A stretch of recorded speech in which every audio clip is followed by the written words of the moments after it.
Hello, my name is Edukea from Edukea Tanzania. Welcome to this session.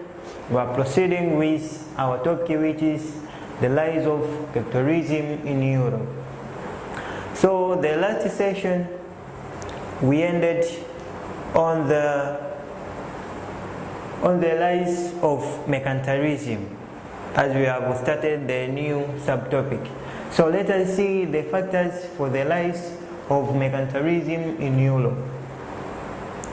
The rise of mercantilism in Europe was triggered by various factors, and those factors were categorized or is categorized into two, which the first one are the internal factors and others are external factors. So let us start with internal factors. The first factor was improvement of science and technology.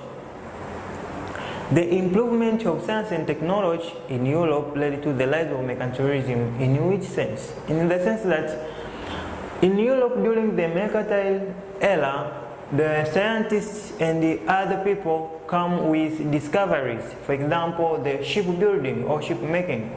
That was among of the development of science and technology or technological advancement. So those ships which were made by that time helped the merchants to travel from their motherland or from their countries to other areas in the world, like in Africa, America, India, Caribbean, and other areas, to make the overseas trade. So due to the advancement of technology, especially in shipbuilding, led to the rise of mercantilism. Another factor is the role played by craftsmen. The role played by the craftsmen how contributed to the rise of mercantilism, in the sense that those craftsmen were supported by the rich merchants to sponsor those craftsmen to produce various goods like umbrella, plates, ornaments, mirror, gunpowders, so that those goods will be exchanged in international market or international trade. So those merchants took those manufactured goods from their industries to other areas or international markets. For example, in Africa, and they exchanged those goods with precious metals like gold and silver.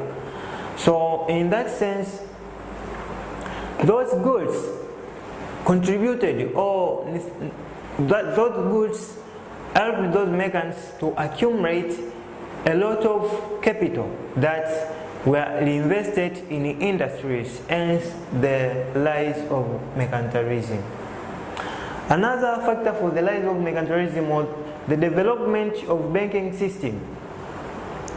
We have to know that during that time or mercantile era, there were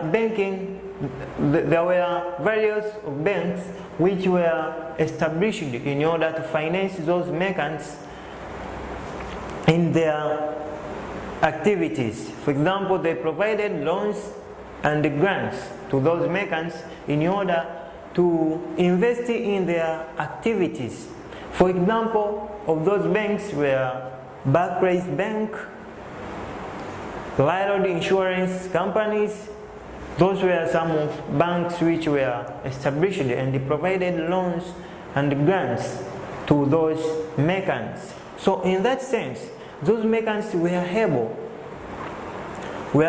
to involve themselves in their activities to ensure that the maximization of profit is constant and stable. So that led to the rise of mercantilism. Another factor for the rise of mercantilism are the internal factor.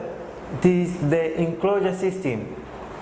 Enclosure system, we have to know that these were the system which practiced in Europe. That's why it has been called as an internal factor.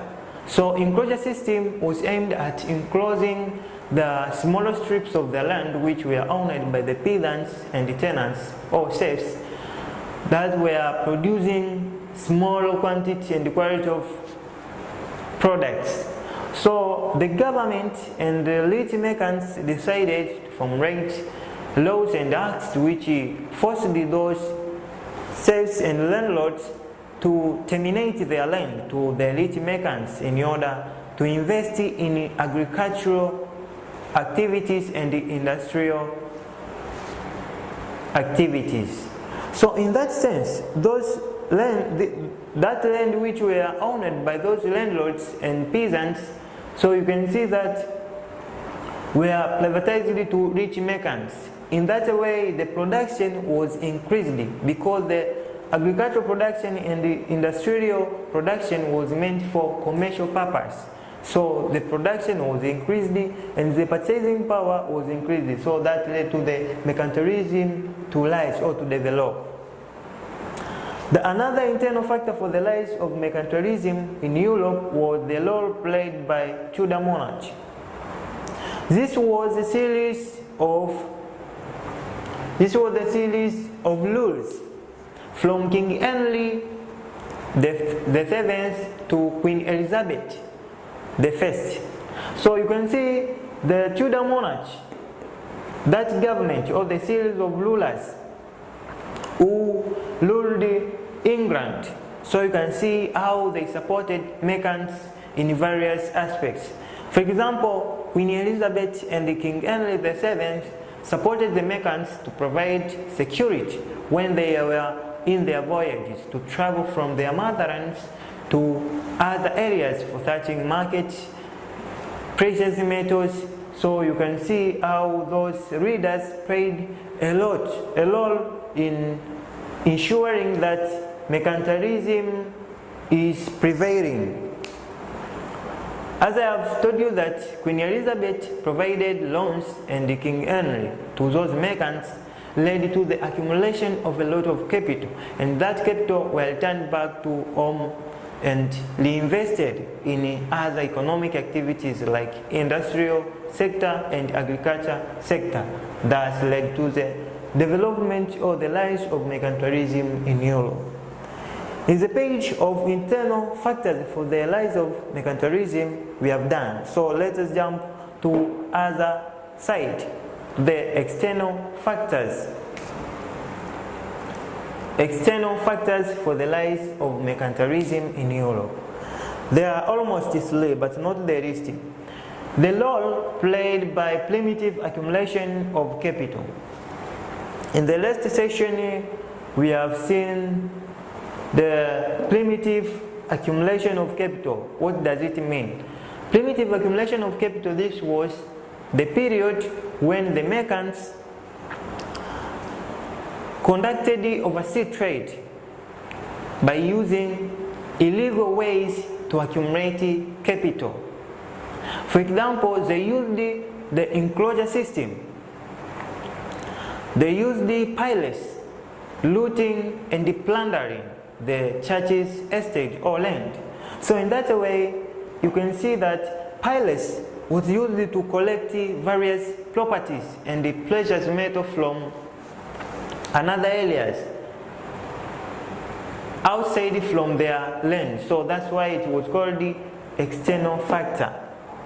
For example, gold and silver were collected from Africa, America, and other nations outside in Europe. So due to the collection of that capital led to the rise of mercantilism. Another external factor was the geographical discoveries. We have to bear this in our mind and in our mind, that the geographical discoveries that made during that time in mercantile period, for example, the discovery of New World by Christopher Columbus in 1492, that marked the beginning of European nations or many European nations to go there in America to invest in various economic activities like industries and the agricultural sector. So those discoveries contributed much, whereby in America various raw materials were produced and fought. For example, cotton, wool, tea, sisal, and coffee from Brazil were produced. So you can see that those all products and the raw materials which were produced transported from there to Europe in order to fill their agro industries and to produce finished goods for commercial purpose, and that led to the development or the rise of mercantilism in Europe. The last one, it is the existence of triangular slave trade. Existence of triangular slave trade was not in Europe, but Europe was participated as a member of that trade. In which sense? Triangular slave trade involved the 3 continents, which were Africa, America, and Europe. That was called the triangular because it involved the 3 angles, means America, Europe, and then Africa. So you can see people were traveling from Africa to Europe, were transported. Maybe slaves were transported, ivory, gold, animal skins were transported to Europe, and others were transported to America in plantations, industries. So you can see this trade contributed much to the development of mercantilism, whereby those slaves and other precious metals were acted as a source of raw materials, and those slaves were acted as a source of labor in industry. So you can see how mercantilism was contributed by that trade, so led to the rise of mercantilism in Europe. In the case of factors for the rise of mercantilism in Europe, we have done. So let us go direct to the contribution of Tudor monarchy to the development of mercantilism. Contribution of Tudor monarchy to the development of mercantilism. What is Tudor monarchy? Here there is a definition, simple definition. Tudor monarchy refers to the series of rules from Tudor dynasty of England. It means that Tudor monarchy refers to the series of rules that were comprised of various kings and queens. For example, King Henry VII and Queen Elizabeth I were among of leaders or rulers who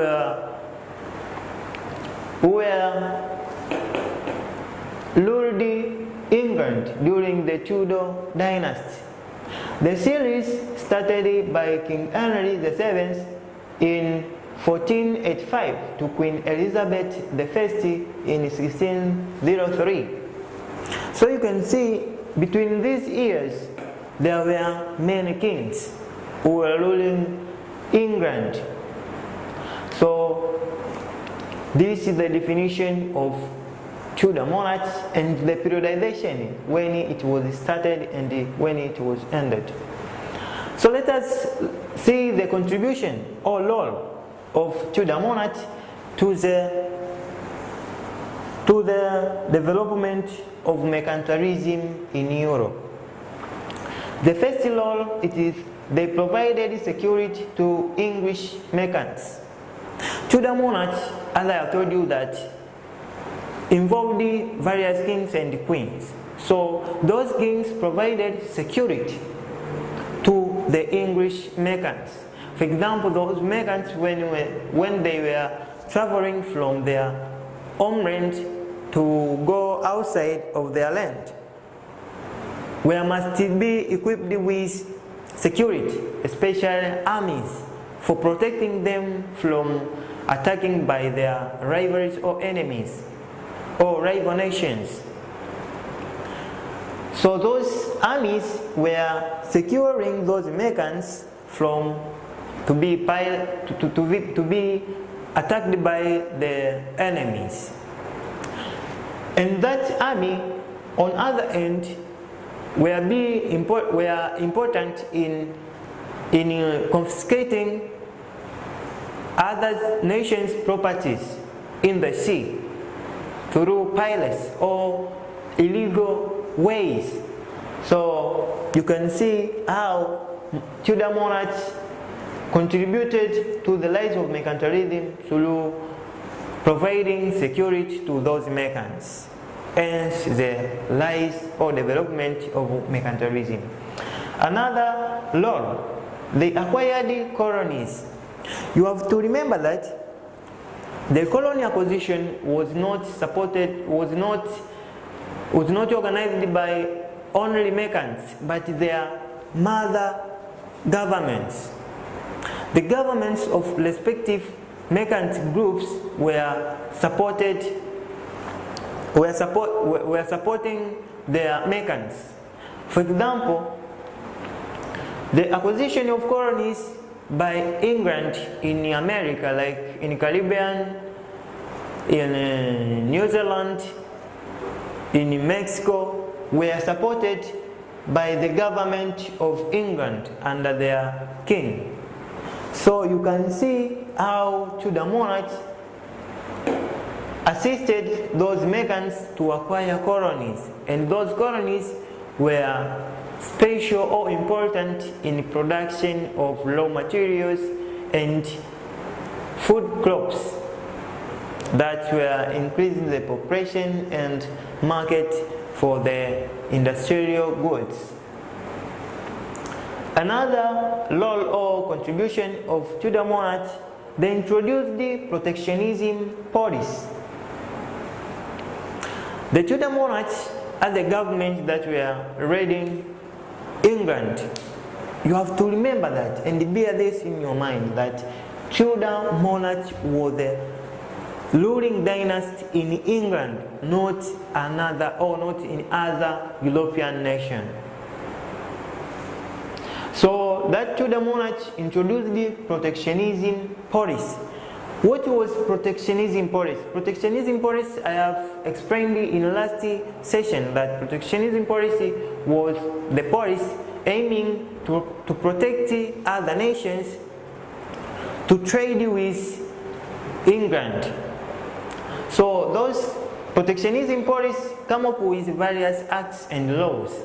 Those laws and acts prohibited other nations European nations to use England ships in transportation of raw materials and goods. And that Navigation Act, the other European nations were prohibited to use the English Sea or English water for trading activities. So you can see how that government of Tudor monarchs helped those merchants in introduction of protectionism policy that make them to be safe and in not experiencing interference from other nations. So that led to the development of mercantilism. But another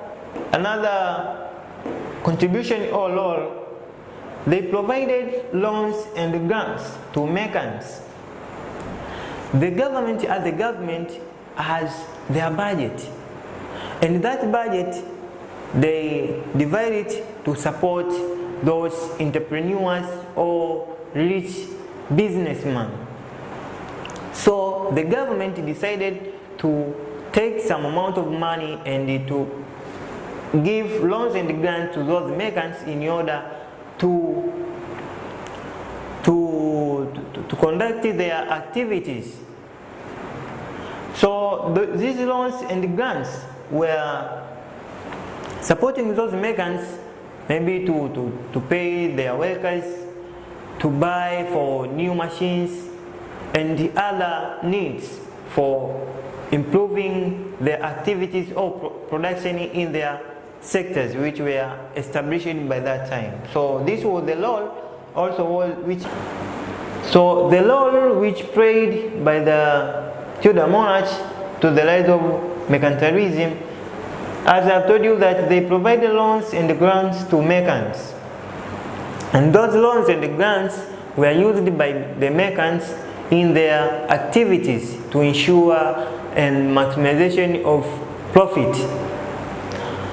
Another role it is they provided internal political stability.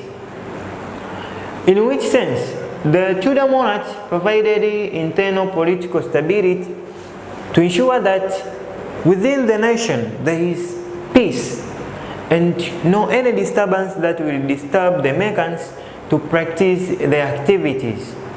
So they used their armies, or the government placed armies and police around the nations to protect the merchants, to ensure that the activities are no longer disturbed by the enemies. So people were free to involve themselves in different activities. Example, in agricultural production and industrial activities. And as you know, in any nation, for anything to be done, there must be peace. If there is no peace, nothing can be done. Even production, maybe if it is agricultural production, if there is a war, no one can go to the farm or plantation to produce. Everyone will hide himself or herself from the dangers. So the government that were there in England by that time ensured to provide internal political stability to its merchants. So that action led to the rise of mercantilism in Europe. Another role, it was they supported enclosure system. It means that the Tudor monarchs supported the enclosure system, as we have seen in the previous lessons that the enclosure system was the enclosing the land which were owned by the landlords and peasants. So the government itself supported the enclosure system and decided to enact various laws and acts to ensure that the land which were divided into small pieces of land must be joined together and to make the large land that will be established various agricultural and industrial projects. So you can see that lands which were divided were joined or were enclosed together by the rich merchants with the support from the Tudor monarch or from the government, that enabled them or assisted them to own the large tract of land and to invest in various economic activities. And the production was increased because the large scale agriculture or production was taking place because the land is become large. So you can see the production of raw materials and food crops for feeding the population, and those raw materials for feeding industries were stable or were sufficient. So that led to the rise of mercantilism in Europe. The last one but not least, they promoted the development of marine technology. As I have told you that marine technology during the mercantile era was the important issue to ensure that the merchants are traveling from their motherlands to search for markets and raw materials or bullions or precious metals which were gold and silver in outside of their land. For example, Bartholomew Dias, another one was Vasco da Gama and Christopher Columbus, who traveled to America and discovered the New World that attracted many European nations or many European nations like England to go there and invest. So you can see the Tudor monarchs supported the marine technology or development of marine technology, whereby the technology of marine or on the sea routes were developed, and the various goods or the various tools were made, like ships, canoes, which were used as a transport means to transport those mechans to other areas, and the compass direction, which gave the direction those mechans where they are and where they are going and where they are coming from. So those were tools which were assisted the marine navigation or marine transportation, and that's all processes were supported by the Tudor monarch.